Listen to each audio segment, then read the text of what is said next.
Well, how are you doing with the lockdown? It's a real challenge, isn't it, for all of us? Well, Joan and I are making sure we get our exercise, as we think that's really important, that we keep fit and don't lose the fitness we've got. We go usually for a walk each day, but more often these days we're going actually for a bike ride, because you can do your social distancing and don't really meet people. We've played board games over the phone with our single daughter in Grimsby. She's got the same game. Of course, we spent quite a bit more time than normal talking to our other children and grandchildren on FaceTime.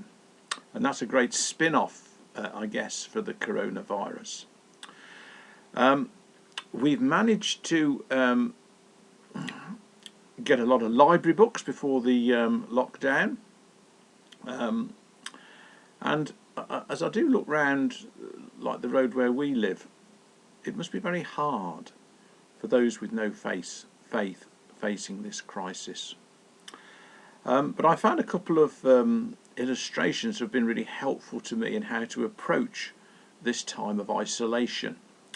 Recently I read a biography of Martin Luther, and in it, at one point he was imprisoned in a castle for about a year, but he used that time to actually translate the New Testament into German, which was a great blessing to the church. Also, I saw a little quote about Isaac Newton. In 1665, he had to work from home when the University of Cambridge was temporarily closed due to the bubonic plague. And it was the most productive period of his life, and he used that time to develop his theories on calculus, optics and gravity. Well, the challenge therefore is how to use the time to as much benefit as you can. Well, first of all,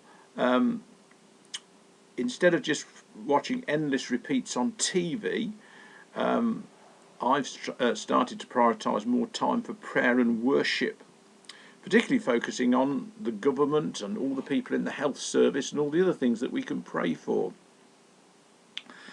I've joined Jill's WhatsApp group, and I have started an online discussion group with Zoom with some of the folk who've been helping me with the Stepping into the Supernatural course. And we're going to look at next overcoming fear and anxiety. I've also enrolled for a free video-based Bible course with Tom Wright, and I'm reading a number of Christian books. One of them I'll end by sharing, and that's a book called Giant Slayers by Leif Hetland, and it's a study on Goliath, and it goes with some verses from Psalm 112 that I'm using as a meditation. Here they are.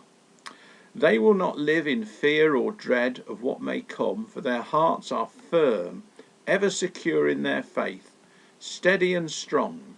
They will not be afraid, but will calmly face their every foe until they all go down in defeat.